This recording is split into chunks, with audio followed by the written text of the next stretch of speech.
Yo ahora voy a tratar de arreglar esa situación.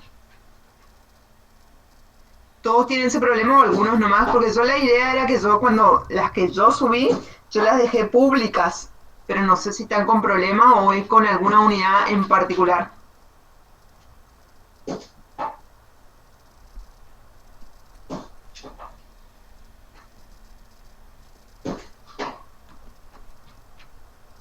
No la pueden ver. ¿Qué unidad es la del problema?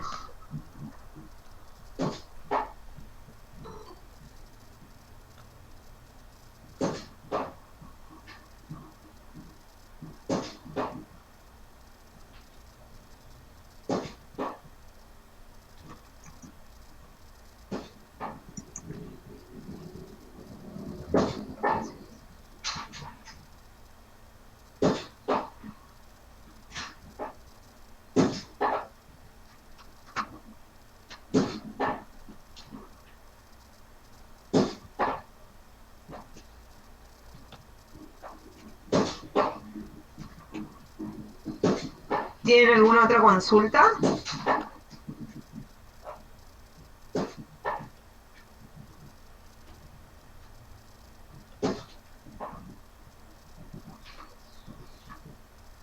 La unidad 2 es la del problema. ¿Y la unidad 3? Bueno.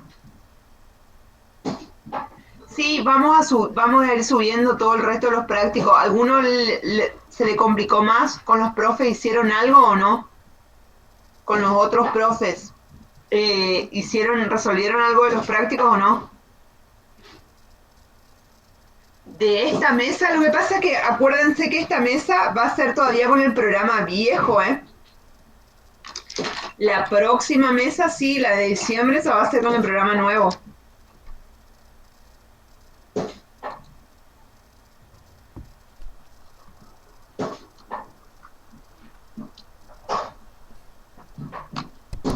Profe, hasta el año que viene, ¿no era que se podía rendir con el programa viejo?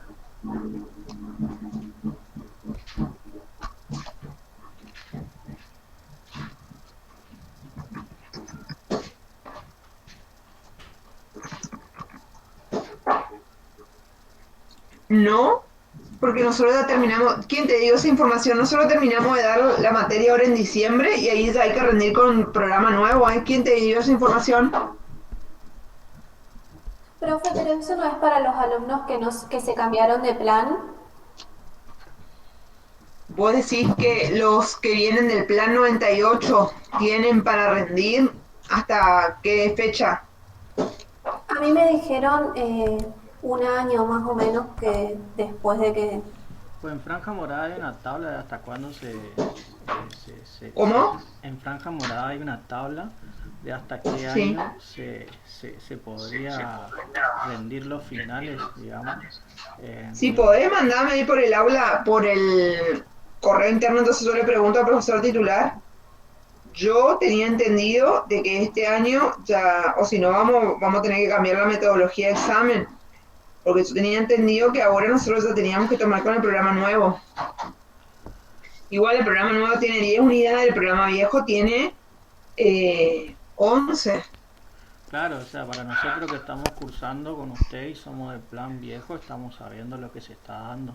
Pero los Sí, chicos que van a rendir libre, o sea, final, en esta mesa de septiembre y las de diciembre, no van a estar sí. enterados de eso. Porque hay una planilla en franja morada que ahí muestra cuándo se van venciendo las materias.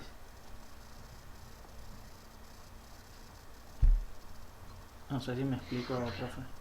Sí, sí, sí, yo te entiendo, pero era distinto. Yo supongo que debe haber alguna resolución o algo al respecto.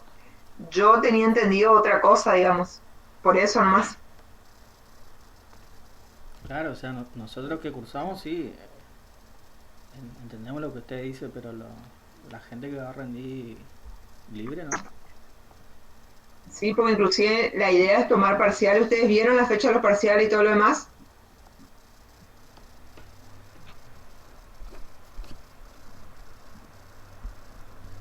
Yo soy libre, o sea, no.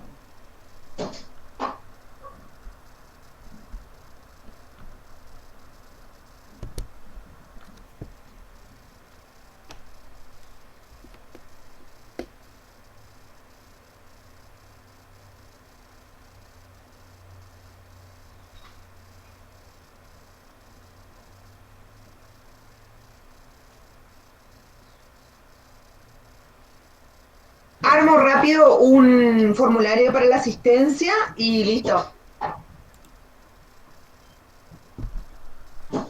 ¿Quién les dijo eso? ¿No podían rendir los parciales los que son libres? No, nosotros no estamos inscritos, profesora. No están inscritos. Claro. Qué Usted lío dijo que este. iba a averiguar, usted dijo que le iba a preguntar al profesor titular qué iba a pasar justamente con los del plan 98. Sí, sí, sí, yo tengo que... O sea, nosotros nos matriculamos desde el aula virtual, pero no desde Sí. el CIU guaraní. Es que en el CIU directamente no nos aparecía la Claro, materia para poder inscribirnos. nosotros no tenemos la materia como para cursarla, es libre.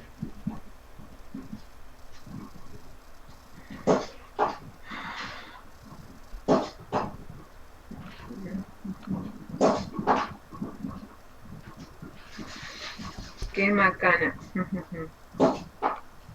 A ver, a ver. Pero bueno. eh,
a ver. Yo igual, el lunes vuelvo a dar clase con ustedes, y que ahí la avisaría.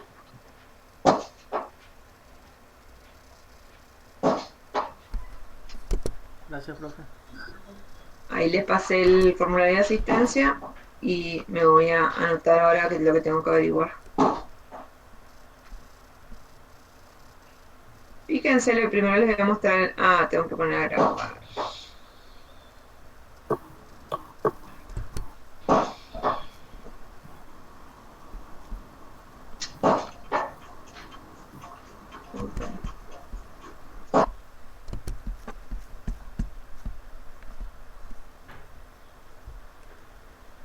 Profe, usted envió el enlace de la clase esta. No es un formulario eso. Abrimos y abre otra vez el Meet.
Bueno, ahí ya empiezo a grabar, perdonen, que justo me llamaron. Vamos a revisar primero el programa y después seguimos acá con la clase.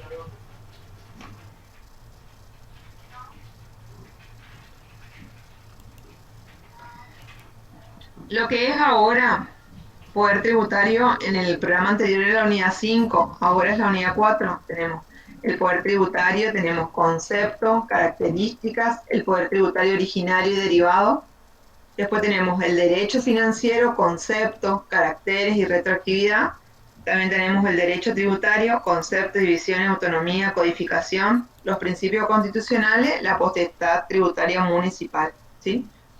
Acá siempre, esta pregunta siempre de esta, o sea, de esta unidad siempre se hacen preguntas, por eso es muy importante que al momento de estudiar la vean bien, porque siempre, siempre se hace, sobre todo lo que es la distribución constitucional implícita, que por ahí no le dan tanta bolilla, siempre se hace. A ver, no sé qué. A ver.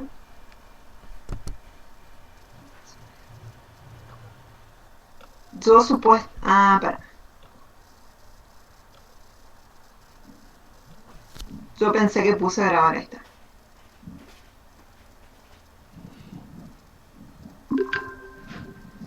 Buenas tardes a todos, vamos a seguir con la unidad número 4, que en el programa anterior es la unidad número 5.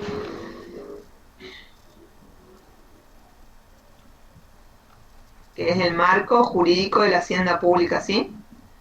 ¿Qué les parece a ustedes que es poder tributario? ¿Qué les parece si yo le pregunto hoy, sin que ustedes hayan leído por ahí la unidad, qué me pueden decir?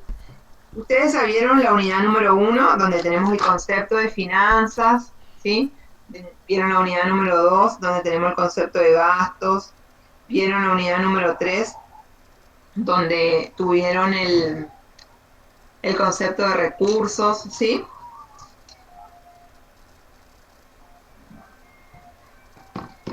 ¿Sí? Ahí ustedes fueron viendo todas esas unidades. ¿Qué les parece a ustedes que es poder tributario?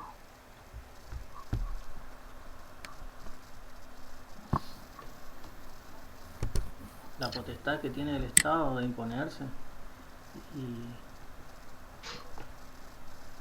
¿Y les parece que en todos los estados igual o cómo es?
¿Qué más me pueden decir? A ver, depende de las atribuciones que le dé la Constitución Nacional en nuestro país, muy bien.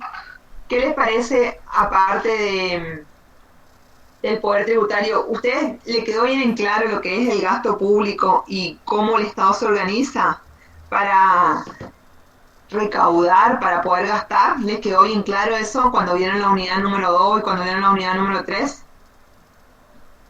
¿O no? Vieron que todas las unidades están relacionadas. Decime, Andrés, que abriste tu micrófono. Sí, o sea, se tiene en cuenta primero las necesidades que va a tener el Estado, la organización del mismo para, para ¿A ustedes necesitar. les quedó claro de que cada estado, de acuerdo a veces o al signo político o a las cuáles son las prioridades o los objetivos de un gobierno, van a ser los tipos de gastos que va a tener este estado y los tipos de recursos que va a recaudar? ¿Les quedó bien claro eso? ¿Vieron que hay distintos tipos de recursos? ¿Eso lo vieron bien ustedes? Sí, Porque esa es una pregunta de examen, por eso le estoy hinchando y le estoy volviendo a reiterar.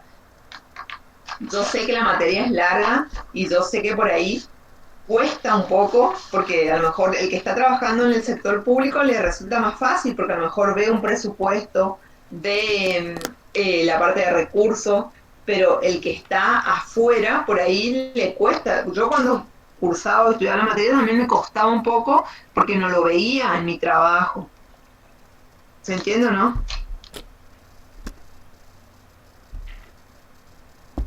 ¿Les cuesta o no les cuesta esto? Pero para mí tienen que tener claro porque todas las unidades están como relacionadas. La uno son los conceptos fundamentales.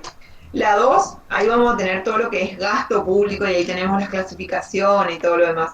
Y la 3 son los recursos. O sea, yo para poder gastar tengo que poder recaudar. ¿Y en base a qué voy a recaudar?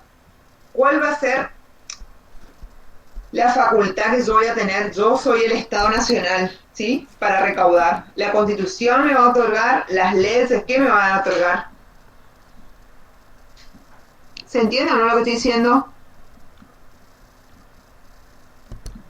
sí, se entiende. En función a la necesidad que tenga el Estado, se Y sí, va. y depende cuál es, porque no es lo mismo el Estado de Argentina que el Estado de Chile, el Estado de Brasil. Claro, Para Argentina puede ser una política pública que la universidad, que la educación universitaria sea gratuita. Para otro país no es una política pública eso. claro. Para Argentina puede ser una política pública, no sé, que tener una empresa de aerolíneas para garantizar los precios de los pasajes, no sé. Y para otro país eso no es una política pública, ¿sí? Hay estados que son como más capitalistas y hay estados que son como más intervencionistas. Y en base a eso van a ser las políticas de este estado. Entonces la mayoría de los juristas argentinos va a coincidir en rechazar el criterio de la doctrina germana sobre el cual el poder o potestad tributaria tiene su fundamento en la soberanía del Estado. El concepto de soberanía es esencialmente político, no jurídico, y corresponde referirse a él con relación al Estado como entidad internacional. La soberanía consiste en un poder único e indivisible, perteneciente en última instancia al pueblo, que la plasma en una constitución, pero que nunca se refleja en las actividades del Estado y lleva a cabo dentro de sus propias fronteras. Dentro del territorio o en su jurisdicción, el Estado no debe ni tiene por qué invocar su soberanía. Le basta su poder de imperio que ejerce mediante los tres poderes: poder legislativo, poder ejecutivo y poder judicial. Ustedes saben que en algunos momentos esta división de poderes no existió. ¿En qué momento de la Argentina esto se complicó, la división de estos tres poderes? La etapa preconstitucional. Y la etapa también de la etapa militar, ustedes habrán Claro, visto en la historia económica esa, ¿sí? sí. ¿Y qué pasaba cuántos golpes militares tuvo Argentina? 5, ¿no? 5, muy bien. ¿Y qué pasaba ahí en ese momento? ¿Existía esta división de poderes? ¿Teníamos diferenciado el poder legislativo, teníamos diferenciado el poder ejecutivo y teníamos diferenciado el poder judicial? No, ¿No? Generalmente el gobierno militar era el que tenía las tres funciones. Habían decretos que eran decretos leyes. ¿Se acuerdan eso? Que inclusive hay algunos que están vigentes hoy por hoy que no se reformaron. Acá en la provincia del Chaco tenemos un decreto ley que data del año 77, que era la época militar. Después les cuento eso, pero bueno, es uno que se ocupa en la administración pública. Entonces, el poder tributario configura una expresión esencial del poder imperio del Estado.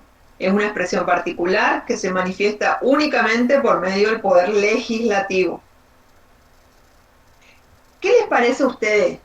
¿El poder ejecutivo puede hacer leyes o no? ¿Quién es el órgano que ustedes aprobaron, derecho público y todo lo demás? ¿Cuál es el órgano que determina las leyes, donde se debaten y todo lo demás? De los tres estos poderes, ¿cuál es el órgano? El legislativo. El legislativo, ¿sí? Hubieron épocas donde el Estado, supónganse, mediante el poder ejecutivo dictó alguna ley de emergencia o lo que sea, pero después la tiene que refrendar, digamos, el legislativo. Fíjense que el poder tributario configura una expresión esencial del poder imperio del propio Estado. Es expresión particular que manifiesta únicamente por medio del poder legislativo. Ahora nosotros vamos a ver en esta unidad cuál es también la interpretación, porque depende, también algunas leyes dependen del momento que está viviendo. ¿Se acuerdan que el año pasado, con el tema de la pandemia, el COVID y todo lo demás, qué ley surgió que no existía acá en Argentina? Que fue muy criticada, por supuesto. ¿Se acuerdan o no? ¿Qué ley surgió el año pasado con el tema de la pandemia, que fue justamente con esos recursos? Era para... ¿Escucharon hablar del impuesto a las grandes fortunas? ¿O no?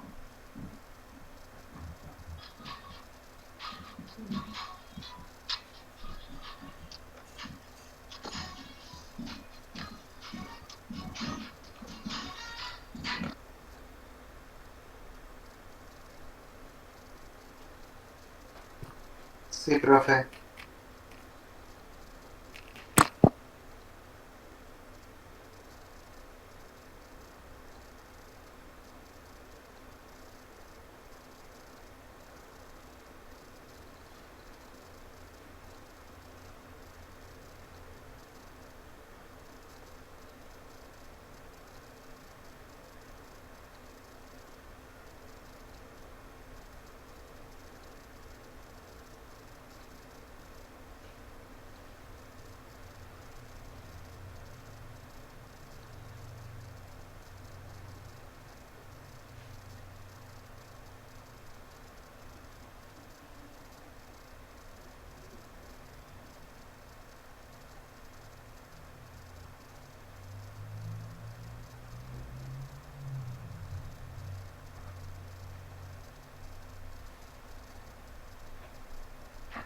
Perdón.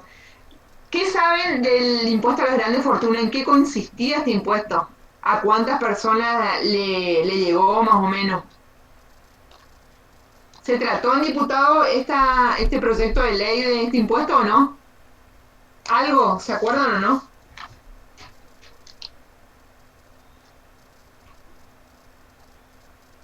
Un impuesto excepcional que grava los patrimonios más grandes de Argentina para ayudar a financiar el sistema de salud en la pandemia. Eso es lo que dicen. Hay personas, no sé si habrán escuchado, como Teve fue uno de los que presentó recurso de amparo creo que es, para no pagar este impuesto. Hay personas que han presentado recursos para no pagarlo, pero supuestamente, así como dice el compañero, cerca de 12.000 personas han presentado, son las alcanzadas, porque tenías que tener más de 2.000 millones para estar alcanzado. Vieron que en Argentina cuántos millones de habitantes somos, ¿saben o no?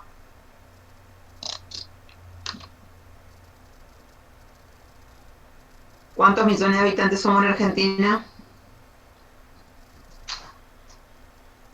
En el anterior censo éramos 40 millones.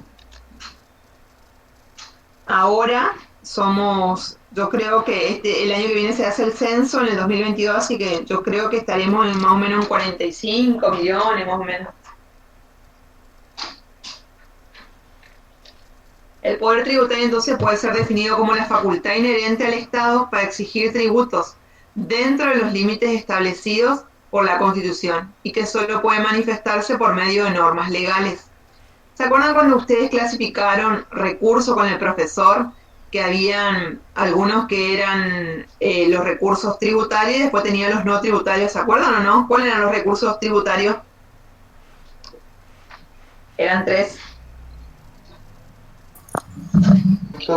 Tasas y contribuciones especiales.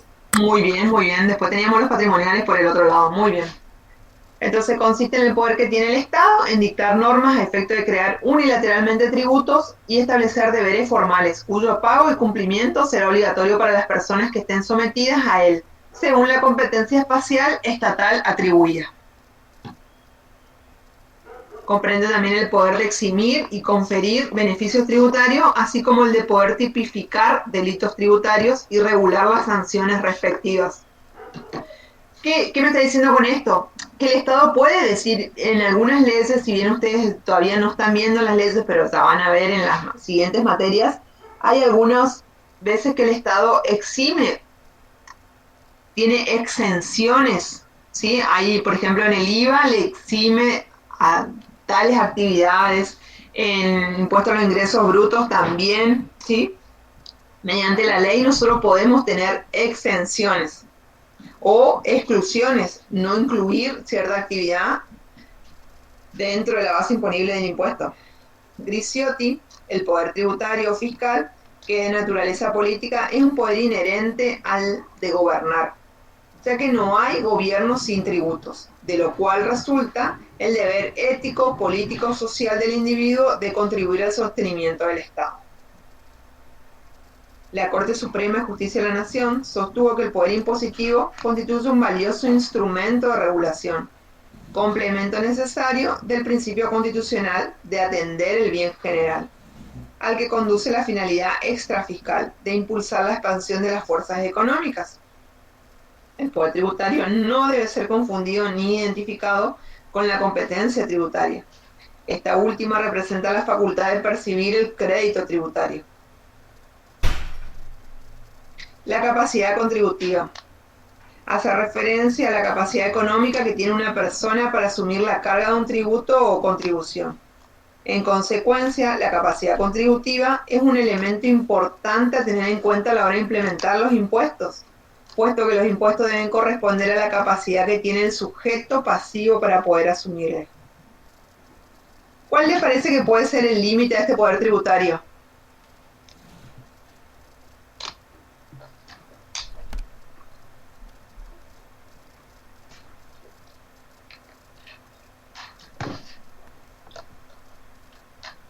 La ley, como único modo de manifestación del poder tributario. El primer límite es el ejercicio de dicho poder, el principio de legalidad. El principio de legalidad no constituye una delimitación, un margen o una frontera más allá de la cual no debe ser ejercido el poder tributario, sino un único y exclusivo modo de manifestación. La potestad tributaria que se le reconoce al Estado debe manifestarse por leyes, dado que si no fuera así, esa facultad perdería su propio ser. Principio de identidad y adquiriría el carácter de una nueva acción de despojo. La razón filosófica puede hallarse en el pensador inglés Locke, que sostenía que es verdad que los gobiernos no pueden ser mantenidos sin una gran carga y es apropiado con quien goza de una cuota de protección debería pagar de su patrimonio su participación en tal mantenimiento. ¿A ustedes les parece que es justo que el Estado esté cobrando impuestos o no? ¿Qué les parece a ustedes? ¿Qué vieron con respecto a lo que es impuesto, tasa, contribuciones especiales? ¿Los particulares reciben alguna contraprestación de estos tributos o no?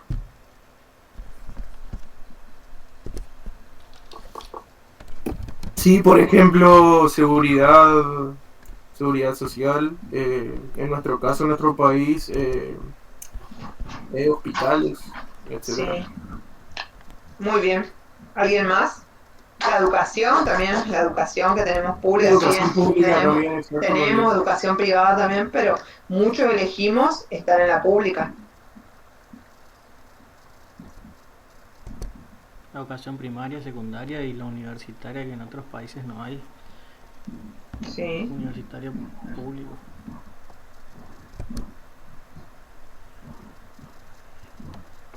Si bien me parece que por ahí hay problemas, porque la salud pública, si bien es pública, por ahí tiene sus problemas, pero es destacable que haya. Para mí, seguramente faltan controles y demás para que funcione mejor. Siempre se puede estar mejor, pero es destacable, digamos, los servicios. También capaz que en seguridad está faltando algunos ajustes, pero eh, no todos los estados tienen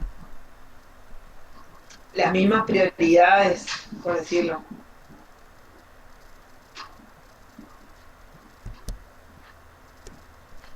Debe ser de su propio consentimiento, el de la mayoría sea dada por ellos mismos o los representantes, por ellos elegidos, porque si alguien pretende el poder de imponer y exigir tributos del pueblo por su propia autoridad y sin consentimiento del pueblo, se atropellaría la ley fundamental de la propiedad y subvertiría la finalidad del gobierno. ¿A ustedes les parece, acá lo que me está diciendo es que tiene que surgir del consentimiento? Se supone que tanto diputados como senadores nos representan o no. Ustedes que aprobaron hace poco Derecho Público, que estudiaron en Derecho Público, los diputados a quién representan y los senadores a quién representan. Acuérdense que ahí, acuérdense que el Poder Legislativo está conformado por las dos cámaras, la Cámara de Diputados y la Cámara de Senadores. Gobierno de la Sí, provincia y después de la nación. sí. Y esos son los que van a votar las leyes. O sea, primero siempre todos los que sean futuras leyes se tratan en comisión. A lo mejor hay una comisión de Hacienda y Presupuesto, hay otra comisión de Salud, hay otra comisión de Ambiente, hay distintas comisiones, ¿sí? Toda la mayoría de los impuestos primero se tratan en las comisiones y después se tratan en el recinto, digamos, y ahí donde se vota y todo lo demás. ¿A ustedes les parece que lo que dice acá este autor es así? Que el consentimiento sea dado por la mayoría.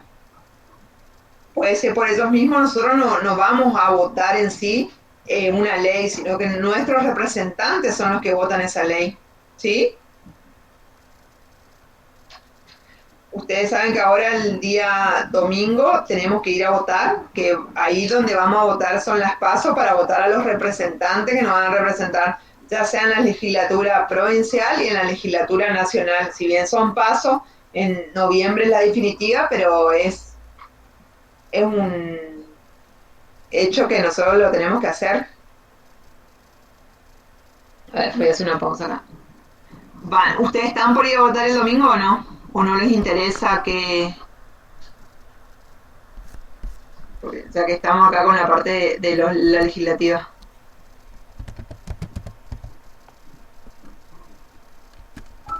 Sí, profe. ¿Van a ir a votar todos o no? ¿O no les interesa? ¿Están cansados? ¿Siempre lo mismo? Por mi parte, sí, profe. ¿Qué? ¿Estás cansada? ¿No querés ir a votar? No, sí, voy a ir a votar. Ah, bueno.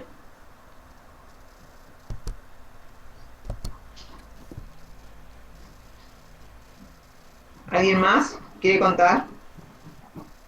Yo seré vicepresidente. ¿Ves? Ah, sí, va a tener que trabajar peor todavía. Sí, sí. Así que sí. Es una responsabilidad. A mí muchas veces me tocó ser presidente de mesa y lo fui a hacer porque, a ver, si nosotros queremos que las cosas funcionen un poquito, tenemos que garantizar la transparencia, porque si no siempre la gente dice, bueno, siempre lo mismo, siempre ganan lo mismo, ¿no? Esto no cambia. Y por ahí la forma de involucrarse es muy difícil, porque es muy difícil eso, no les voy a decir que, pero bueno, es la forma por ahí de involucrarse y garantizar la transparencia en las elecciones. En un Estado de Derecho, el consentimiento del pueblo solo puede ser expresado mediante la ley. La Corte Suprema ha resuelto que ningún tributo puede ser exigible sin la preexistencia de una disposición encuadrada dentro de los preceptos y recaudos constitucionales. Como la ley es la única manifestación del poder tributario, es importante expresar que las normas legales que establecen tributos sean claras, precisas, ya que no pueden ser enmendadas o reemplazadas por los otros poderes del Estado, vía reglamentaria en el caso del poder legislativo, ejecutivo, perdón, o por analogía por el poder judicial. ¿Estamos o no acá? Sí o sí, las leyes tienen que ser claras, ¿sí? Porque si no, imagínense que no hay forma de reemplazarlas, ¿sí? Si bien muchas veces después el Ejecutivo las promulga o las veta, pero tienen que ser claras. Ya les va a tocar cuando cursen, los que están en contador público, cuando cursen impuestos 1, de analizar la ley, y cuando cursen, no sé si cómo se llama ahora, si se llama impuestos 1 todavía o otro nombre, impuesto directo, impuesto indirecto, algo así se llama ahora, en el plan nuevo, no me acuerdo yo. Las leyes que manifiestan la potestad tributaria del Estado deben contener todos los elementos esenciales de la obligación tributaria: descripción del hecho imponible, determinación de la base de cálculo sobre el cual se debe liquidar, establecimiento de la alícuota que se debe pagar al Estado, ¿sí?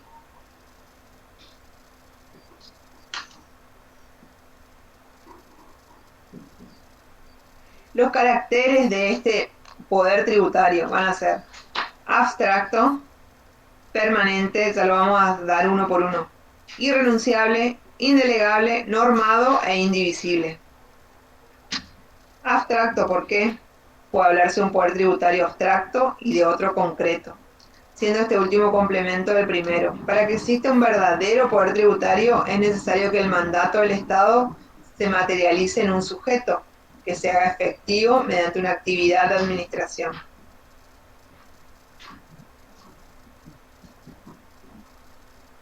El poder tributario es esencialmente abstracto. Lo que ocurre es que se confunde la potestad derivada del poder tributario, del poder de imperio que pertenece al Estado, y el que le otorga el derecho de aplicar los tributos, con el ejercicio de ese poder.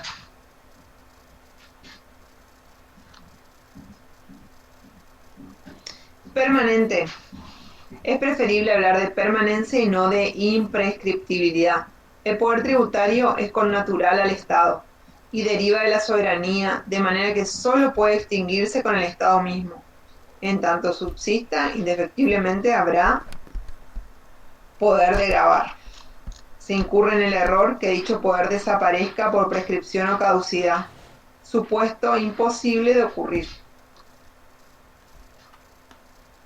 Irrenunciable. El Estado no puede desprenderse de este atributo esencial, puesto que sin el poder tributario no podrá subsistir. Es como el oxígeno para los seres vivos. ¿A ustedes les parece que un Estado va a renunciar a este poder tributario o no? La posibilidad de recaudar.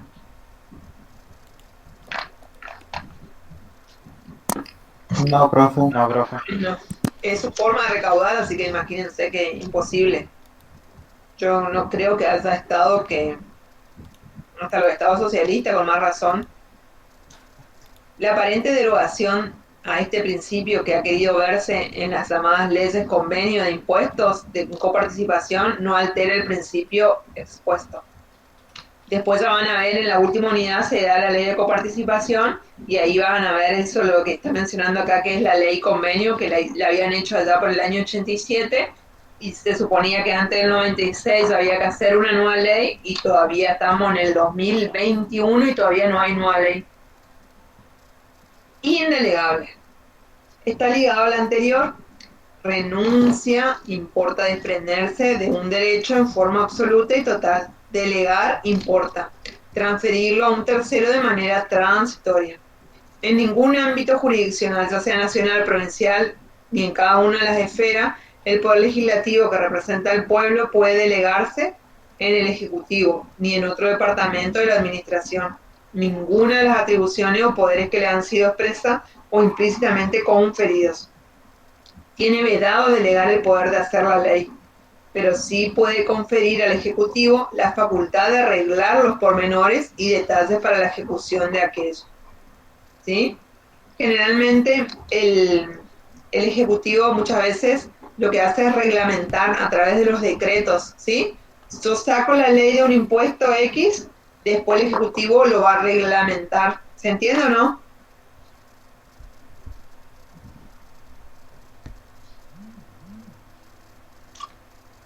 El Poder Fiscal tiene como marco los límites constitucionales y se lo ejerce por medio de la ley.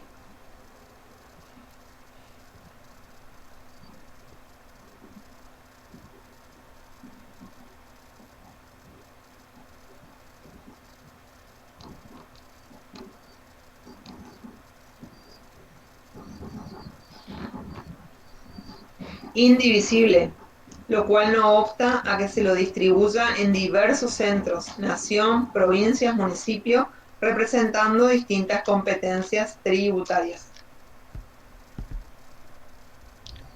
Sí.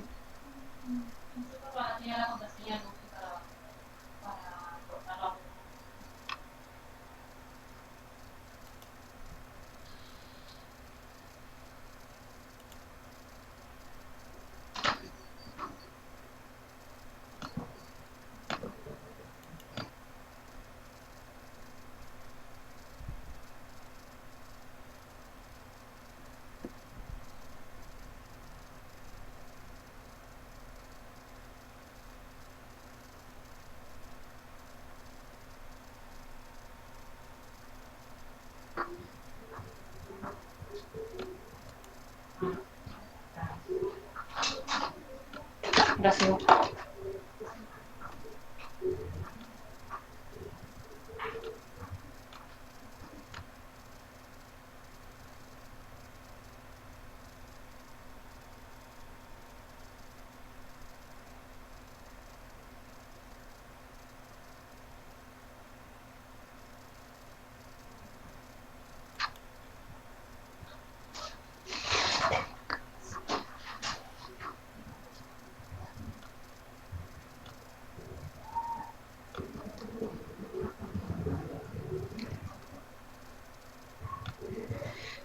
Esta es la pregunta que se le suele hacer en los exámenes del poder tributario original y derivado. Por eso le estoy insistiendo, para que cuando al momento de estudiar, que lo fijen.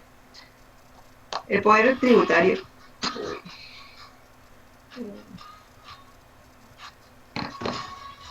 El poder tributario originario. El primero, el poder fiscal que nace de la propia Carta Constitucional o de principios institucionales.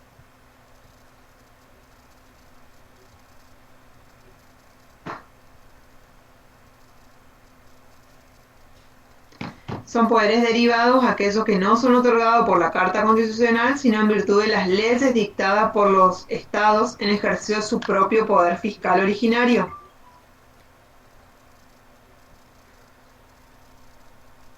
También se identifica el poder fiscal derivado con la delegación que se opera por la Carta Constitucional, en virtud de la cual las provincias han sacrificado parte de sus facultades impositivas para otorgarlas a la nación.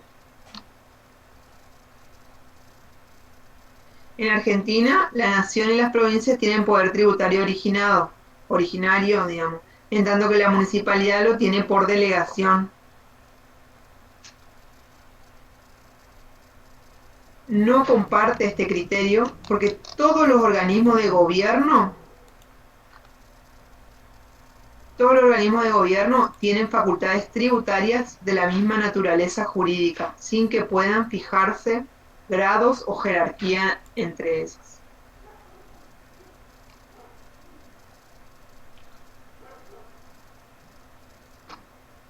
¿Saben qué? Vamos a hacer un recreíto de 5 minutos, preparen su mate y la seguimos enseguida. Hacemos un recreo y seguimos con la unidad número 4. Bueno, profe. Sí, es así, Noelia, es así lo que vos estás diciendo. Ahí ya voy a explicar por qué se dio eso. Se supone que es por una emergencia, pero resulta de que el impuesto a las ganancias le corresponde recaudar a las provincias. Pero ¿qué pasa? En su momento, por una cuestión de emergencias, le cedió para que recaude la nación y después se coparticipa eso. Eso van a ver bien lo que es coparticipación en la unidad número 10. Ahí van a ver todo el mecanismo y que siempre también ahí tenemos preguntas que siempre tomamos en los exámenes. 5 minutos, volvemos a las 19:08.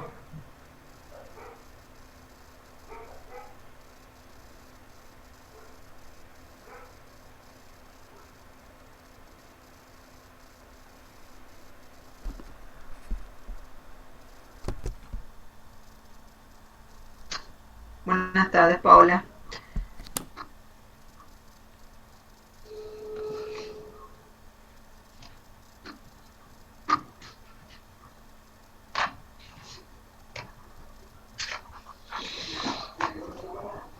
¿Puede ser que va a reunir la actividad financiera del Estado? Sí, sí, sí. Y fíjense que nosotros después vamos a ver el derecho tributario y van a ver que el derecho tributario está dentro del derecho financiero. ¿Sí? Eso le tiene que quedar claro a ustedes. Fíjense que el contenido del derecho financiero es básicamente tan vasto y complejo y heterogéneo como todo el conjunto de operaciones propias de las ciencias y de las finanzas públicas. En consecuencia, las normas de esta rama del derecho tienen muy diversa naturaleza. Así, por ejemplo, es parte de la actividad financiera el pago de los sueldos del personal del Estado, la contribución del Tesoro para cubrir el déficit de explotación de una empresa estatal debido a las actividades comerciales, la percepción del ingreso resultante de la concesión de un servicio público o la aceptación de un legado a favor del Estado. Todas estas actividades están reguladas por el derecho financiero. ¿Estamos hasta ahí o no? ¿Qué es el derecho financiero? Fíjense todo lo que va a incluir el derecho financiero.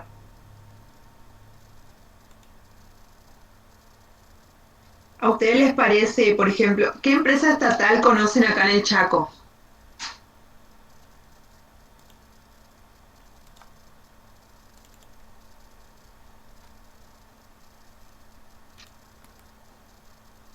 ¿Qué empresa estatal conocen acá en el Chaco?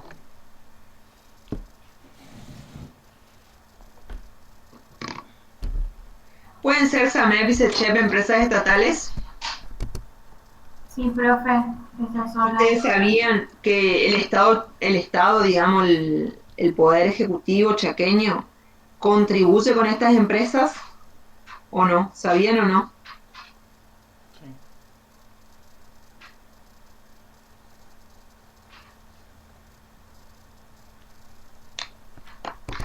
Sí, anteriormente creo que Telefónica era...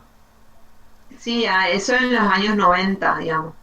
Pero hoy por hoy, y bueno, y también el tema de aerolíneas, también correo, también en empresa estatal. Pero hoy acá a nivel del Chaco, SAMEP y SECHEP son empresas del Estado. Por eso es que me dice acá el flyer, el déficit de explotación de una empresa estatal debido a las actividades comerciales. Es, tanto SAMEP como SECHEP no son... Ustedes saben que las empresas cuando no funcionan, generalmente vos... ¿Qué harían ustedes si ustedes tienen una empresa que tienen más pérdidas que ganancias? Y quiebran, profe, y se cierran. Sí, generalmente sí. Entonces ese es el tema, que acá como son empresas estatales, el Estado pone plata ahí porque justamente no son rentables estas empresas. ¿Se entiende?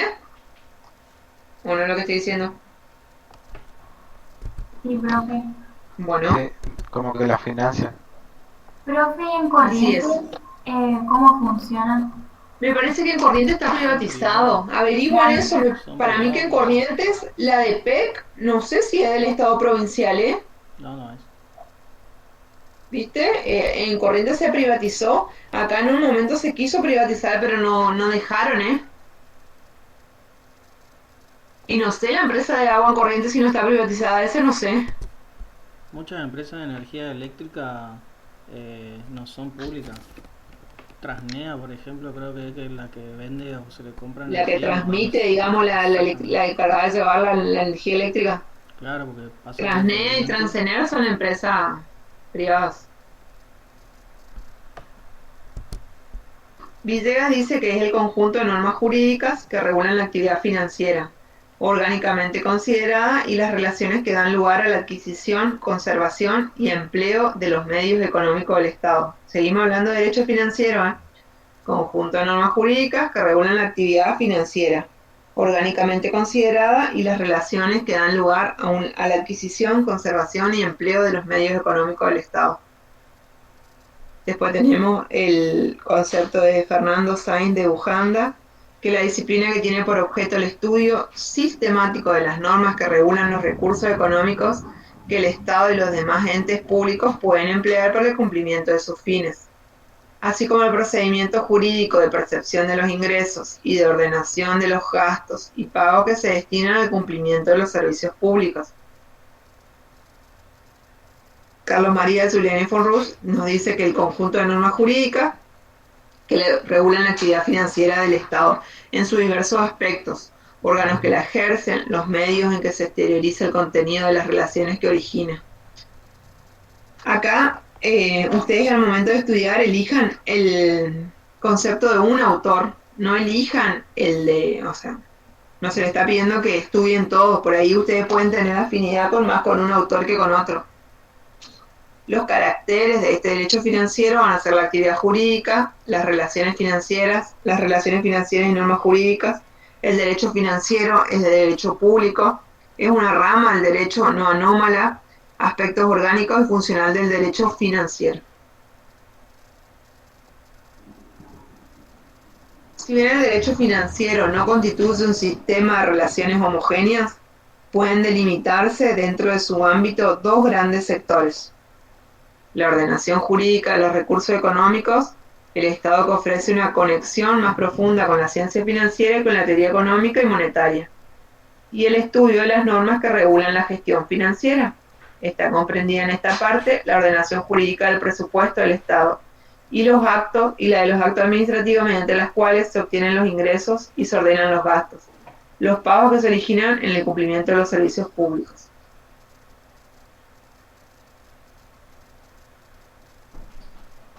La fuente de este derecho financiero siempre es la Constitución, las leyes financieras, los decretos con fuerza de ley, el reglamento, los tratados internacionales, las convenciones institucionales internas y otras.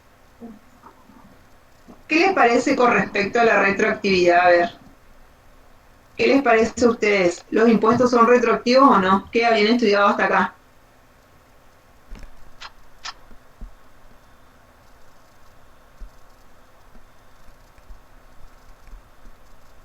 ¿No son retroactivos los impuestos? ¿O sí son retroactivos los impuestos?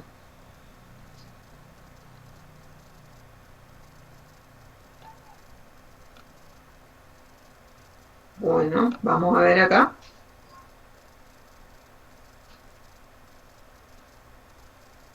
La problemática de toda esta cuestión estriba en determinar si las leyes tributarias pueden o no ser aplicadas retroactivamente.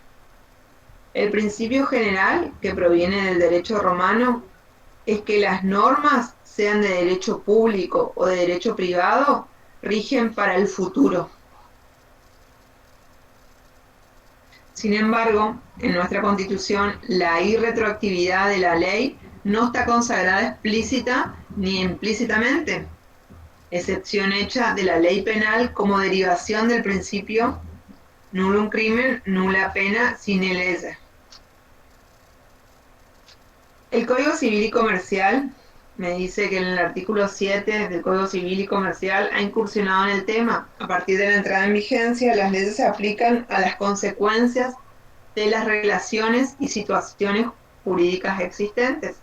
Las leyes no tienen efecto retroactivo, sean o no de orden público, excepto la disposición en contrario, lo cual importa que el legislador pueda asignarles retroactividad, aunque el último párrafo se establece que en ningún caso podrá afectar derechos amparados por garantías constitucionales.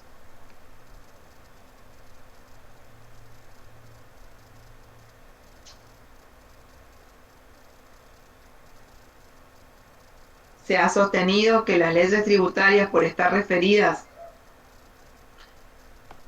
a situaciones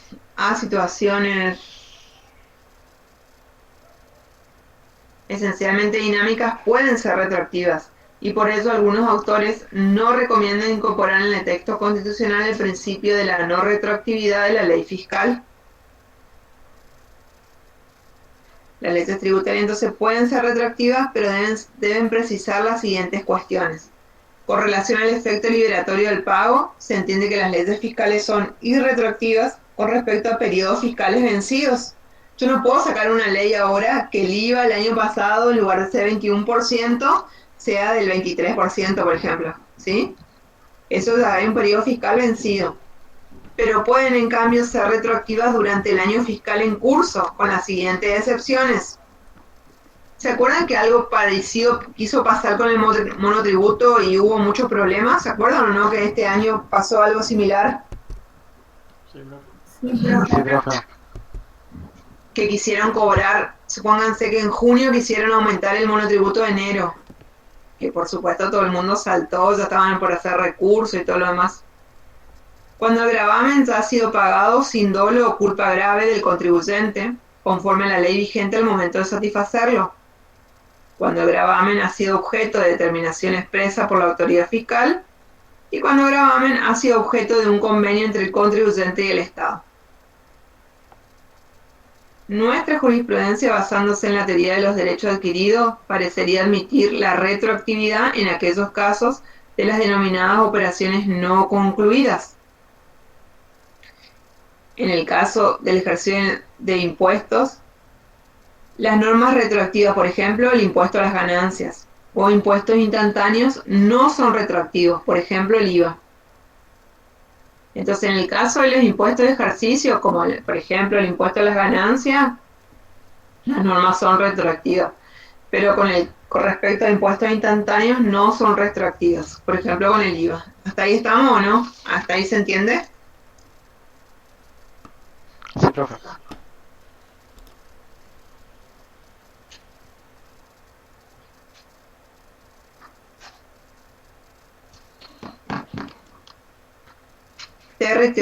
Territorialidad. Por regla general, las normas tributarias producen efecto en la jurisdicción del Estado que las ha sancionado.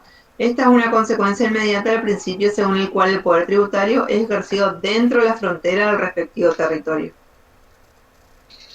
La trama que versa sobre la interpretación de las normas tributarias está referida al problema de establecer el alcance o sentido de las leyes tributarias sustantivas en cuanto a la creación, extinción o exención de la obligación tributaria. El intérprete de la ley tributaria no debe adoptar a priori un criterio indubio contra fiscum, restrictivo, o indubio pro fiscum, amplio, sino que al examinar el pasaje de la norma tributaria sustantiva se debe analizar la voluntad del legislador. Ahí ya vamos a ver los métodos de interpretación enseguida. Fíjense que acá tenemos el método de significación económica o realidad económica. Este fue elaborado por la doctrina alemana y suiza. En nuestro país fue incorporado en la legislación nacional en el año 1946. Actualmente figura en el artículo 1 de la ley 11.683, que es la ley de procedimiento, el cual dispone que para hallar el verdadero sentido de dichas normas se atenderá al fin de las mismas y a su significación económica. ¿Qué quiere decir esto? Que según Dino Yarach, sería equivocado creer que en materia tributaria las leyes se interpreten económicamente y no jurídicamente. Atender el significado económico de las normas tributarias no debe ser confundido con la apreciación de los hechos según la realidad económica, sino que es buscar la voluntad del legislador. El artículo 2 de la ley 11.683, que es de procedimiento tributario, para determinar la verdadera naturaleza del hecho imponible, se atenderá a los actos, situaciones y relaciones económicas que efectivamente realicen, persigan o establezcan los contribuyentes. Cuando estos se someten esos actos, situaciones, relaciones o formas o estructuras jurídicas que no sean manifiestamente las que el derecho privado ofrezca o autorice, para configurar adecuadamente la cabal intención económica y efectiva de los contribuyentes. Se prescindirá de la consideración del hecho imponible real, de las formas y estructuras jurídicas inadecuadas, y se considerará la situación económica real como encuadrada en las formas o estructuras que el derecho privado le aplicaría con independencia de las escogidas por los contribuyentes o les permitiría aplicar como las más adecuadas a la intención real de los mismos. nuestro código tributario en la provincia de...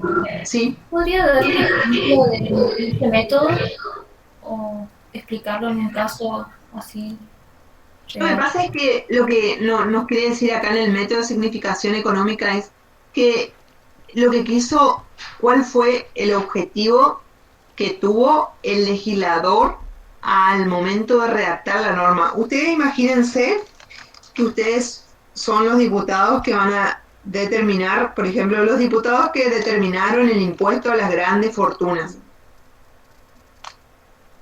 ¿Qué les parece a ustedes que ellos quisieron hacer con la significación económica o realidad económica? ¿Qué les parece a ustedes?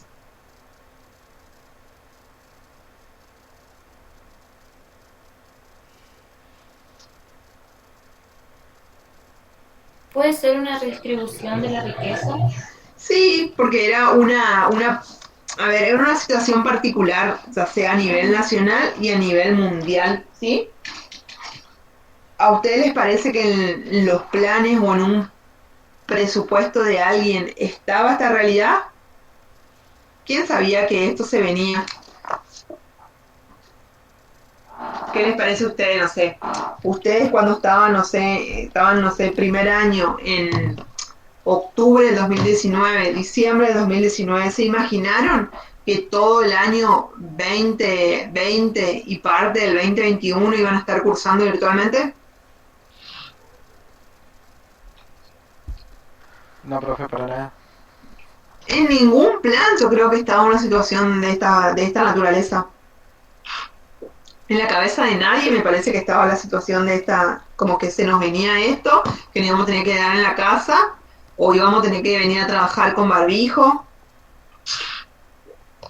Son situaciones que no estaban en la cabeza de nadie, por eso me parece que el legislador, para poder hacer lo de significación económica o realidad económica, ¿sí? ¿Qué quiso hacer el legislador? Como dice la compañera, dijo, nosotros necesitamos recaudar más, ya sea que con la bolsa de impuestos que nosotros tenemos, que son IVA, ganancia, impuestos internos, impuestos aduaneros, no nos alcanza. Nosotros necesitamos reforzar el sistema de salud. ¿Qué hacemos? Hacemos un nuevo impuesto. ¿Pero a ustedes les parece que solamente en Argentina pasó eso o hubo otras partes del mundo donde nacieron impuestos similares?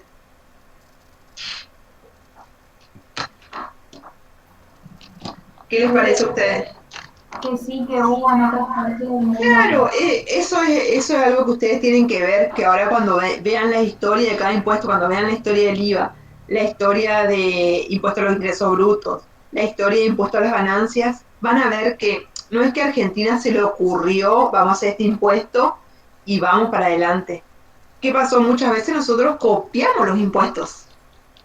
Yo no sé si hay un impuesto que sea solamente de Argentina. La mayoría de las veces nosotros como que copiamos los impuestos, lo aplican en otra parte del mundo y nosotros lo empezamos a aplicar también. Van a ver cuando estudien la historia de cada uno de los impuestos.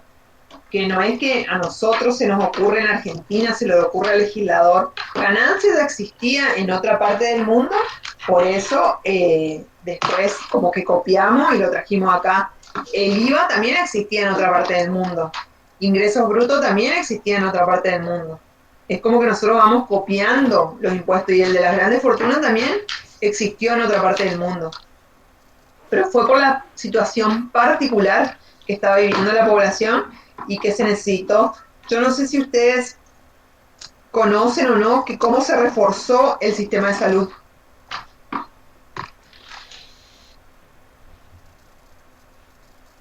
Y si están de acuerdo o no están de acuerdo cómo se lo hizo.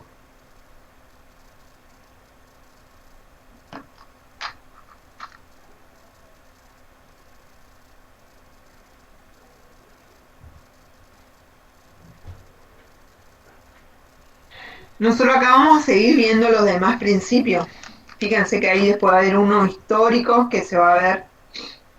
Ahora estamos en el de realidad económica. ¿Qué quiso hacer el legislador al momento de dictar? ¿Qué interpretó el legislador al momento de dictar la norma? Fíjense que en la provincia del Chaco, para determinar la verdadera naturaleza de los hechos imponibles, Se atenderá a los actos o situaciones efectivamente realizados con prescindencia de la forma en que se exterioricen. La elección de actos o contratos diferentes de los que normalmente se utilizan para realizar las operaciones económicas que el presente código u otras leyes impositivas determinen como hecho imponible será irrelevante a los efectos de la aplicación del impuesto. El artículo 9 me dice que para la interpretación de las disposiciones de este código y demás leyes impositivas serán admisibles todos los métodos, pero en ningún caso se establecerá gravamen ni se considerará a ninguna persona como contribuyente o responsable, sino en virtud de este código u otra ley. En materia de las exenciones, la interpretación será estricta, ajustándose a las expresamente anunciadas en este código o en leyes especiales. Si ustedes quieren, fíjense, busquen una ley X y buscan con control F, por ejemplo, exenciones, y van a ver si buscan la ley de IVA, cuáles van a ser las actividades que están exentas. Si buscan en ingresos brutos, van a tener que entrar a la página del ATP y pueden buscar exenciones y ahí le va a aparecer, son bien explícitas en las distintas leyes. Eso como una curiosidad de lo que estamos hablando acá nomás. ¿Se entiende o no lo que quiero decir? Sí, bro.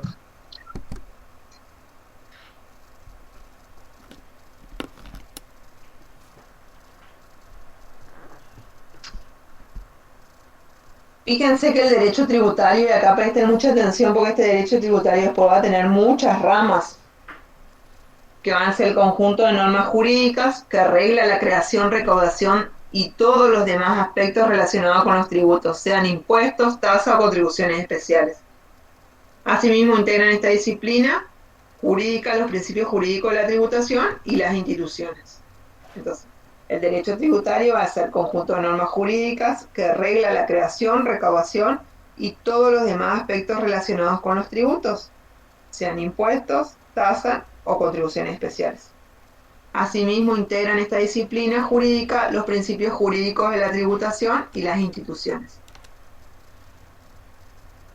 Villegas dice que el derecho tributario es el conjunto de normas jurídicas que se refieren a los tributos, regulándolos en sus distintos aspectos.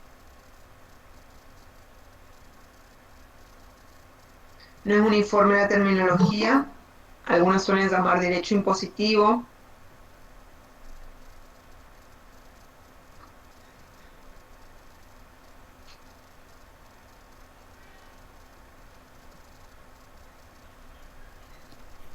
como los alemanes, a otros derecho fiscal como los franceses, otro derecho tributario como la doctrina italiana, española y brasilera, y la expresión derecho fiscal ha adquirido mayor resonancia internacional por corresponder al nombre de la disciplina con el derecho anglosajón y la denominación de la prestigiosa institución, la IFA, la International Fiscal Association.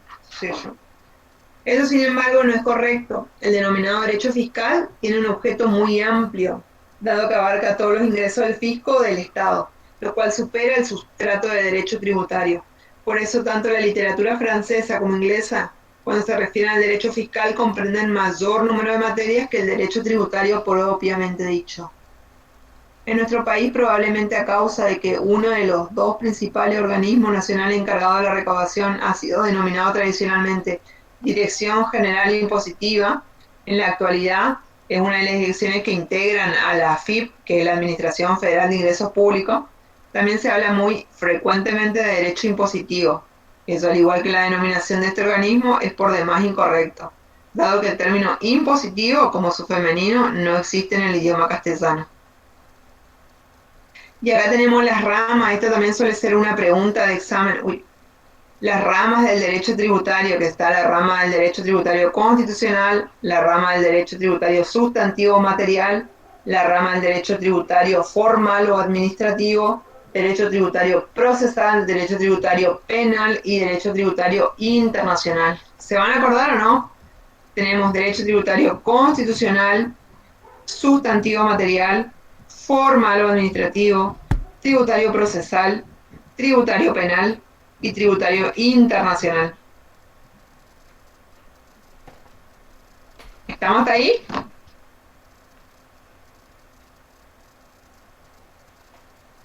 La autonomía. El autor José Martín y Rodríguez José, el derecho tributario no tiene autonomía estructural ni dogmática. Únicamente el derecho tributario sustantivo tiene autonomía jurídica, al estar formado por instituciones uniformes con naturaleza propia y diferente a las demás ramas jurídicas. Este es un tema muy importante, lo de la codificación. También es una pregunta que suelen hacer en los exámenes y muchas veces no saben qué es respecto a la codificación. En Argentina, a nivel nacional, no existe un único código. En nuestro país existen los códigos tributarios provinciales y en el ámbito nacional no se cuenta con una compilación que sistematice los institutos propios de esta disciplina jurídica. Solo se ha dictado el Código Aduanero que sigue en el primer sistema. ¿Se entiende o no? En Argentina lo que tenemos son leyes de impuestos. Tenemos la ley de impuesto a las ganancias, la ley de impuesto al valor agregado, la ley de impuestos internos, todas las leyes. Por otro lado tenemos la ley de procedimiento tributario, que es la 11683, que hoy la mencionamos, y después tenemos el código aduanero, pero no tenemos un código tributario, ¿sí? ¿Se entiende o no? Esto es importante, por eso voy a ver si están escribiendo algo en el chat o no. Esto es importante, que se acuerden, que no tenemos un solo código a nivel nacional. A nivel provincial sí tenemos código tributario. ¿Está claro eso o no? Porque eso es algo que por ahí nosotros preguntamos en el examen y no saben, y por ahí nosotros quedamos mal porque siempre en clase lo explicamos. ¿Profe, en todas las provincias o en Chaco nada más? Yo estoy segura que Chaco y en Corrientes hay, pero fíjate que después podemos buscar, eso puede ser un trabajito de investigación para buscar a ver en las otras provincias, entrar en las páginas de ATP, por ejemplo, o sea, acá en Chaco se llama Administración Tributaria Provincial, en otros lugares se llaman rentas, ¿sí? A secas. Podemos ver cómo están los otros. Yo me voy a comprometer para el día lunes a hacerle un cuadrito de cómo están las otras provincias. Porque fíjense que acá nosotros decimos, en nuestro país existen los códigos tributarios provinciales. Acá tenemos el código tributario y después a su vez tenemos la ley tarifaria, que esa se va actualizando. No es que está la ley esa y no se cambia más. Tenemos el código tributario y después por otro lado tenemos la ley tarifaria.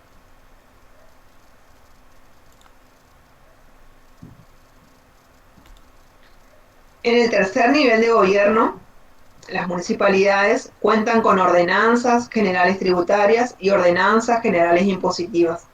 En las provincias que fundaron el país, por ejemplo, Corrientes, Santiago del Estero, Santa Fe, se lo puede catalogar como provincia antigua. En sus municipalidades pueden existir códigos fiscales. En la municipalidad de Resistencia solo existen la Ordenanza General Tributaria y la Ordenanza General Impositiva. Y en la municipalidad de Corrientes existe el Código Fiscal, que el profesor titular había colaborado para la creación de ese Código Fiscal. Por eso seguramente también lo mencionó acá. ¿Estamos? Profe, Sí. ¿cuál es la diferencia entre las ordenanzas generales tributarias e impositivas? Yo les voy a pedir que ustedes busquen la Ordenanza General Tributaria del Chaco y la Ordenanza General Impositiva del Chaco, y ahí van a ver que hay una parte donde está el presupuesto de la municipalidad. ¿Se animan a buscar o no? En la Municipalidad de Resistencia y en la Municipalidad de Saspeña tenemos Ordenanza General Tributaria y Ordenanza General Impositiva. Esperen un ratito, a ver, les voy a mostrar para que vean.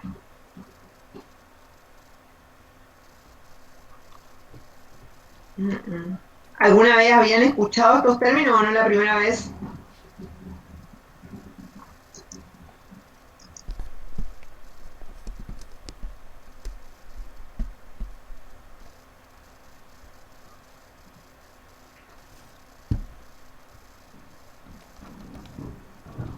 ¿Qué impuestos municipales conocen?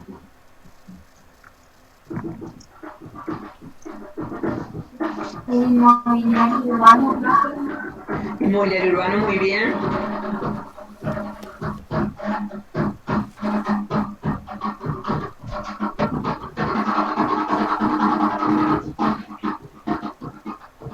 ¿De patentes? Sí, ¿cómo se llama? ¿Cómo se llama ese? ¿Tiene un nombre específico?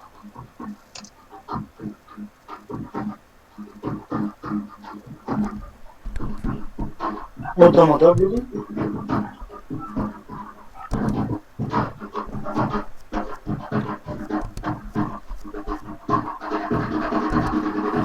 Y ahí tiene un... Sí, pero tiene un nombre específico ese. Ahí les voy a compartir.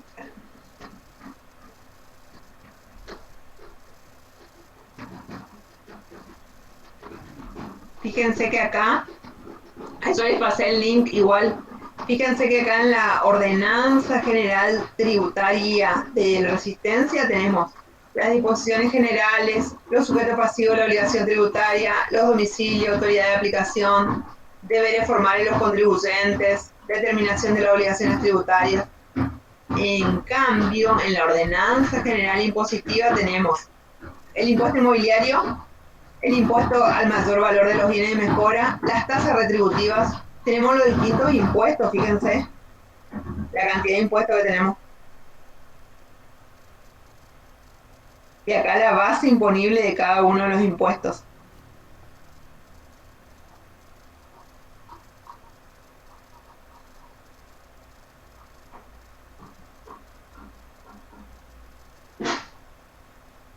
¿Están viendo o no? Sí, profe.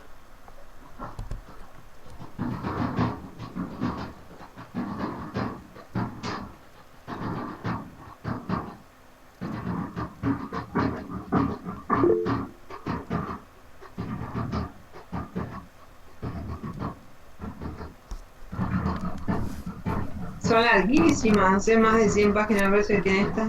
Esta tiene 80 y esta tiene 60, la Ordenanza General Impositiva.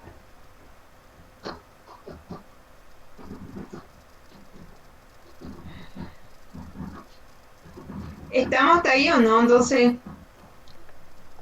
si yo les pregunto que a nivel nacional si está codificado el derecho tributario, ¿ustedes qué me responderían? Que no está codificado, que hay un código aduanero. Está el Código Aduanero, están las distintas leyes de los distintos impuestos vigentes y a su vez tenemos la Ley de Procedimiento Tributario. Y a nivel provincial tenemos una codificación.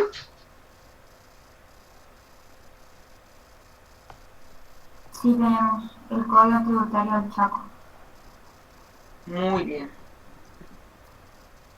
Creo que le voy a mostrar algo más que también suelen ser preguntas de examen. Fíjense que este archivo está el 30 del 6 del 2020. No sé, se ve que no hay ahora un archivo nuevo. Pero fíjense que acá están todos los impuestos vigentes. Se van a sorprender si ven la cantidad. También tiene 122 páginas esto.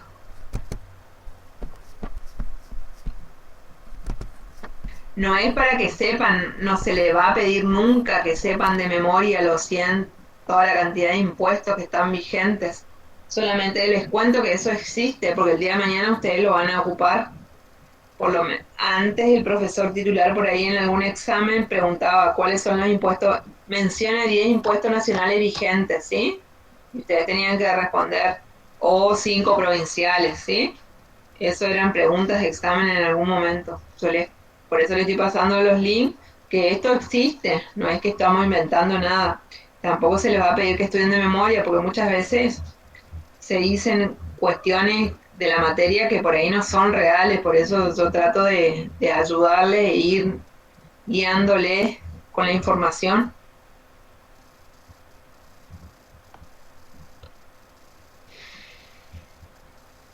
Por ahí hay gente que dice salí mal porque no le supe decir el impuesto, no sé. Pero no es, a lo mejor no supo lo de codificación, no supo lo de coparticipación y bueno, después se le hace otra pregunta y bueno, por eso es que sale mal. Esto es lo que yo le digo que también suele ser pregunta de examen, lo de la distribución constitucional de las facultades impositivas. Nosotros vamos a tener dos en la Constitución Nacional. Se encuentra la distribución específica o explícita de los poderes tributarios y una distribución constitucional implícita. La específica o explícita no ha presentado mayor inconveniente en su aplicación a lo largo de los años, en tanto que la segunda ha sido una fuente de permanentes conflictos. Tenemos entonces los tributos aduaneros, son de nación exclusivo y en las provincias está prohibido.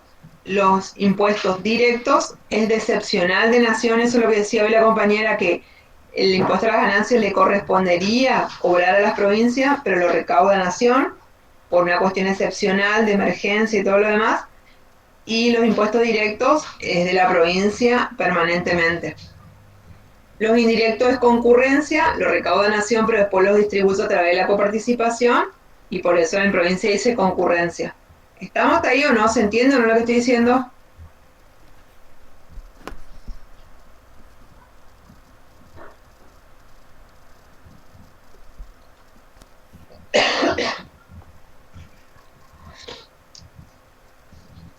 La coparticipación y el convenio multilateral. Con la distribución constitucional implícita anterior, el federalismo argentino se complementa con dos regímenes o instrumentos propios de nuestra organización federal, que son el régimen de coparticipación, que es la ley 23.548, que la vamos a ver en la unidad número 10 con detalle, y el convenio multilateral. La nación puede aplicar entonces de manera exclusiva los impuestos aduaneros, los impuestos directos por tiempo determinado, proporcionalmente iguales en todo el territorio y siempre que la defensa, seguridad común y bienestar general del Estado lo exijan. Los impuestos indirectos en concurrencia con las provincias. Y las provincias tienen facultad de concurrente respecto a los impuestos indirectos y potestad primigenia en los impuestos directos, salvo que la nación los haya establecido. Y las municipalidades tienen una autonomía atenuada por el artículo 123 de la Constitución Nacional. Este tema se va a desarrollar en el último punto del presente capítulo. La distribución de facultades impositivas que se regulan en la nación y las provincias se halla contenida en el conjunto de normas. En el artículo 121 de la Constitución, donde se establece que las provincias conservan todo poder no delegado por esta Constitución al gobierno federal, y el que expresamente se haya reservado por pactos especiales al tiempo de su incorporación. Reforzado o ratificado por el artículo 126, en donde en su primer parte dice: las provincias no ejercen el poder delegado de la nación a la nación, y a continuación enumera una serie de prohibiciones. Define explícita el artículo 4 y 75, inciso 1, y el 2, cuáles son los poderes tributarios que le otorgan a la nación. Precisa el artículo 5 y 123 que los ordenamientos provinciales deberán asegurar la existencia de los municipios. Se infiere que debe establecer sus respectivas potestades tributarias. Entonces, estructurado las facultades tributarias de cada nivel de gobierno, sintéticamente hemos referido a cada uno de ellos así. Nación, el artículo 4, 75, inciso 1, inciso 2 de la Constitución, las provincias del 75, inciso 2, y la municipalidad del 123. Estas son las preguntas que se suele hacer en la distribución constitucional implícita, que son 4 situaciones. En materia de legislación de fondo, que es el artículo 75, inciso 12. En materia de comercio interjurisdiccional, que es el artículo 75, inciso 13. En materia de la cláusula de la prosperidad, que es el artículo 75, inciso 8. Y los establecimientos de utilidad nacional. Y después tenemos cada uno de esos. La distribución constitucional implícita entonces es una distribución implícita que se desprende en 4 cláusulas, que esa surge en cuestión en materia tributaria, que la Corte Suprema de Justicia de la Nación ha fallado en distintos casos. En materia de legislación de fondo, el Congreso tiene la atribución de dictar los códigos de fondo, el civil, el comercial. El problema es determinar hasta dónde estas leyes pueden exceder las autonomías provinciales y potestades tributarias. La jurisprudencia no ha sido unánime al respecto, es decir, las provincias pueden diferir de lo establecido por la nación. Un claro ejemplo de ello es el Instituto de Prescripción. Para la nación prescribe a los 5 años y para las provincias a los 10 años. Esto era antes en el Chaco hasta el año 1996. En materia de legislación de fondo, el Congreso tiene la atribución de dictar los códigos de fondo civil, comercial. El problema es determinar hasta dónde estas leyes pueden exceder las autonomías provinciales y potestades. La jurisprudencia no ha sido unánime al respecto. Y ahí tenemos que hacer ejercicios prácticos de impuesto a las ganancias a las personas físicas, de impuesto a las ganancias a las personas jurídicas y impuesto al valor agregado. Ahí yo tengo prácticos que le voy a dar la próxima clase.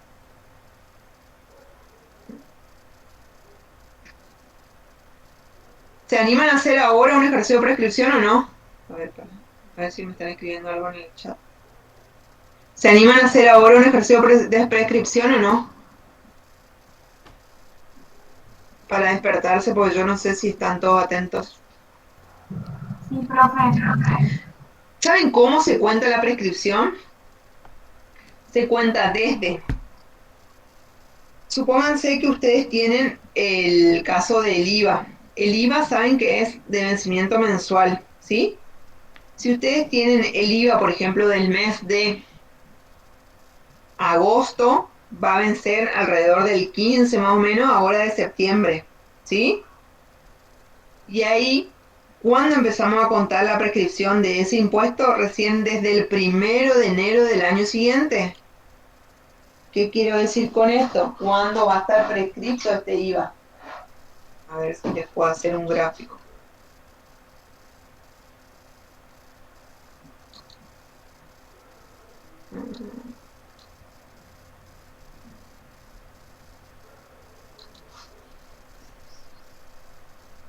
Esperen que les voy a hacer un gráfico para que puedan ver.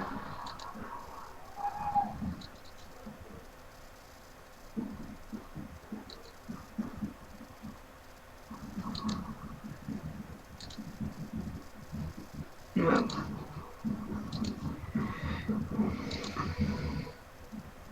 Ahí les voy a ir mostrando acá.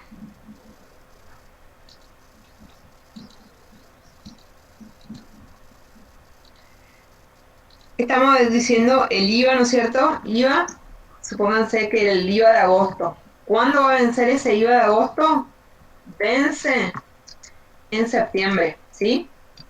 ¿Desde cuándo empezamos a contar la prescripción? Acá.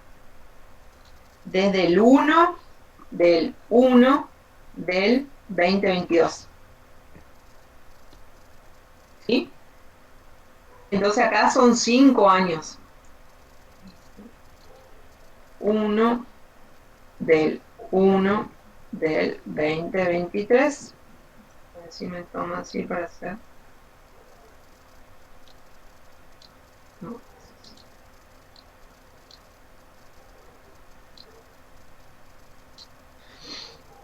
Este va a ser de acá hasta el 1 del 1, va a ser un año. A ver si hago imagen.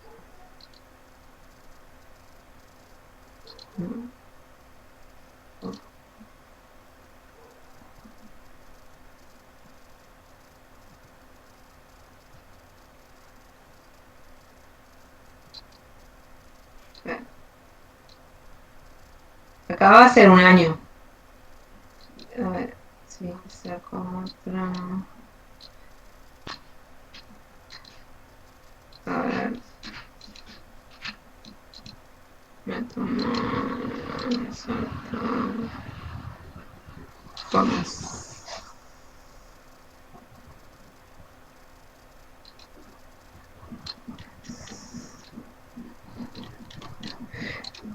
Entre este y este va a ser un año. A ver. 1. Desde el 1 de enero del 2022 al 1 de enero del 2023.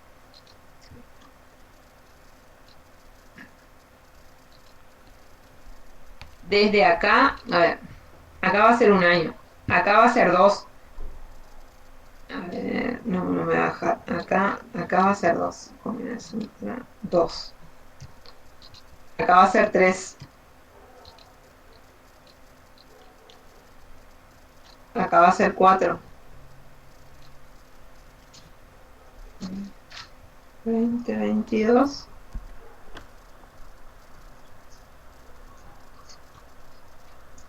Uno, dos, tres, 4.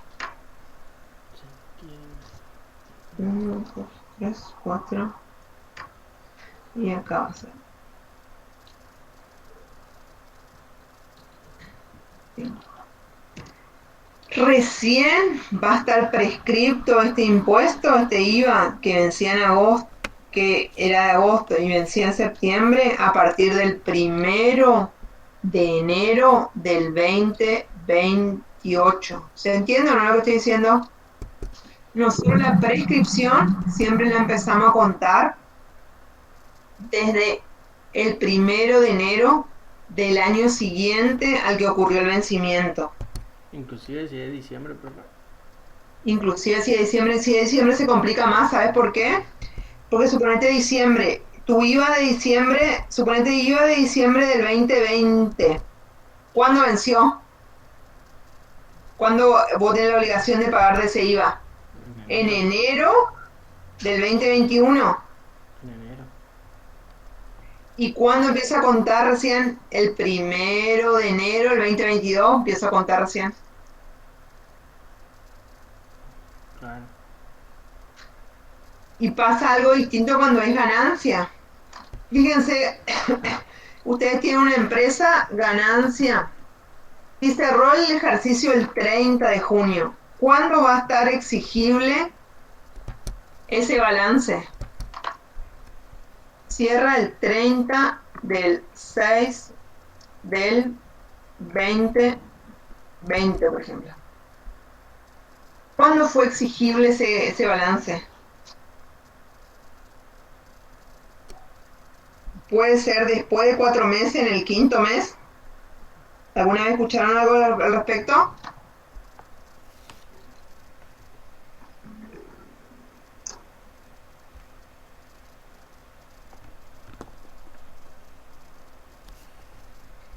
Si cerró en junio, julio, agosto, septiembre, octubre, en noviembre va a ser exigible ese balance.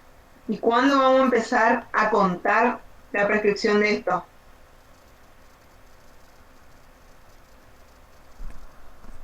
¿El 1 de enero? Del 2021. Ah, claro, 2020, 2021. ¿Sí? A ver, vamos. 1 del 2022.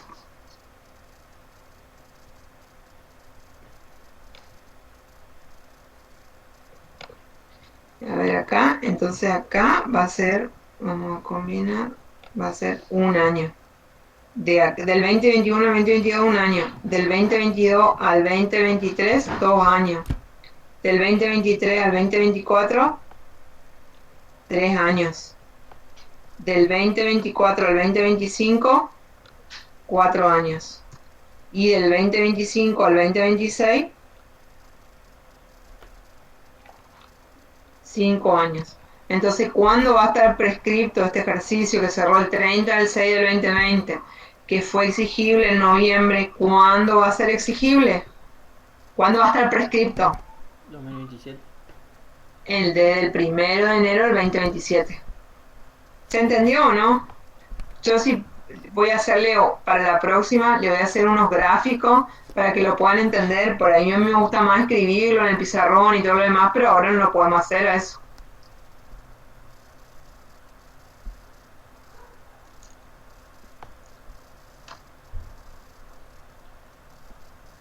Acá tenemos ejercicio, ejercicio.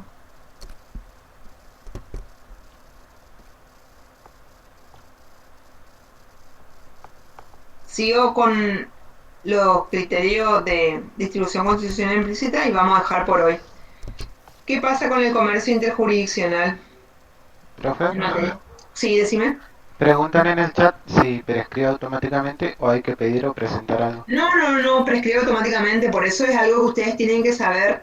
Por ahí nosotros, nuestro problema es que los contadores por ahí nos falta más lo que es procedimiento tributario. Por eso yo estoy insistiendo desde hacer alguna diplomatura o algo, porque fíjense que procedimiento tributario nosotros recién vemos en impuestos 1, que son unas bolillas, y después nos volvemos a ver, salvo que nos especialicemos, después que nos recibamos. Pero es algo muy necesario que los abogados lo conocen mucho y por ahí nos sacan ventaja desde ese punto de vista, pero prescribe automáticamente. O sea, por eso tenemos que saber contar. Ustedes en impuestos 1 van a ver, pero me parece los administradores capaz que dan algo con el profesor en régimen tributario. Acuérdense que él también está en régimen tributario y me parece que él le suele dar algo, ¿eh? Pero es algo que nos falta todavía a nosotros los contadores, manejar bien todo lo que es procedimiento tributario.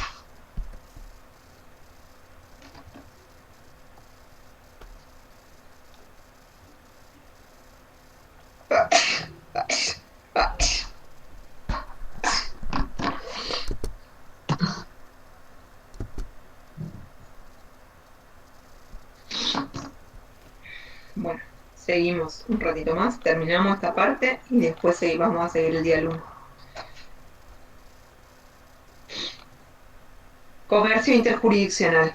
Entonces, en materia de comercio interjurisdiccional corresponde al Congreso regular el comercio con las naciones extranjeras y de las provincias entre sí. Esto se va a la pregunta si los fiscos locales pueden aplicar sobre las operaciones de comercio exterior el impuesto sobre los ingresos brutos. La interpretación prevaleciente sostiene que pueden gravarla en tanto ese gravamen local no comporte una deuda interior. El comercio interjurisdiccional es, por ejemplo, hay personas que realizan actividades en Chaco, Corrientes, Formosa, Misiones, Buenos Aires, ¿sí? Entonces hay que regular estas actividades. Para eso está el convenio multilateral y todo. La cláusula de la prosperidad nos dice que es si resultan válidas las normas nacionales que dispongan exenciones de tributos provinciales y municipales, y la Corte Suprema de Justicia de la Nación ha sostenido la validez de esta norma siempre que tal liberalidad no alcance las tasas retributivas de servicios y contribuciones de mejoras, en tanto se correspondan con servicio prestado o con obras realizadas, guardando razonable proporción con el costo de los servicios o las obras y no resulten extorsivas o absorbentes.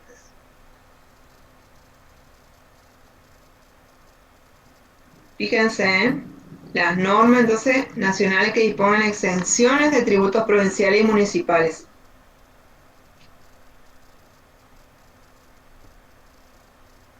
Y los establecimientos de utilidad nacional, la disposición autoriza a las provincias a gravar los actos o actividades cumplidas en lugares o establecimientos de utilidad nacional, en tanto dichos gravámenes no interfieran con la finalidad tenida en miras de declararse ese interés o utilidad. ¿Cuál les parece que puede ser un establecimiento de utilidad nacional?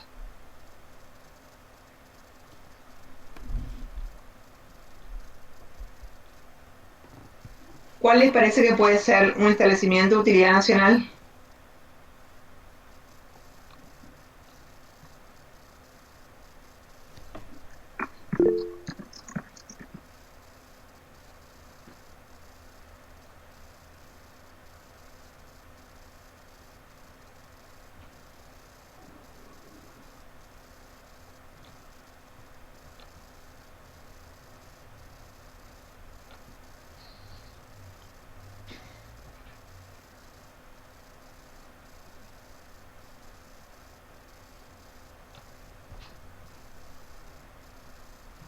Puede ser la facultad de un establecimiento de utilidad nacional, donde nosotros estamos.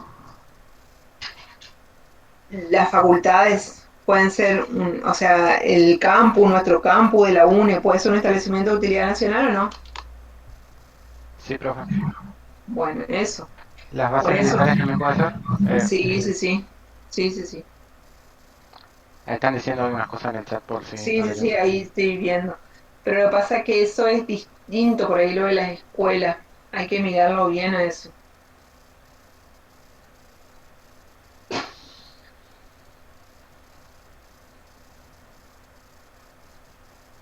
Fíjense si pueden ver lo que yo les pasé, que es el tema de los impuestos, pero solamente mírenlo y miren el tema de la ordenanza general tributaria y la ordenanza general impositiva. Yo no estoy diciendo que lo estudien o lo lean, pero por lo menos sepan cómo buscarlo, porque el día de mañana ustedes se van a recibir y eso lo van a tener que saber, ¿sí? Fíjense que yo les pasé los links ahí en el chat del tema de los impuestos nacionales que están vigentes. Les pasé el link de la ordenanza general tributaria y la ordenanza general impositiva de resistencia. Y entonces, porque eso es algo que ustedes lo van a tener que ver en algún momento.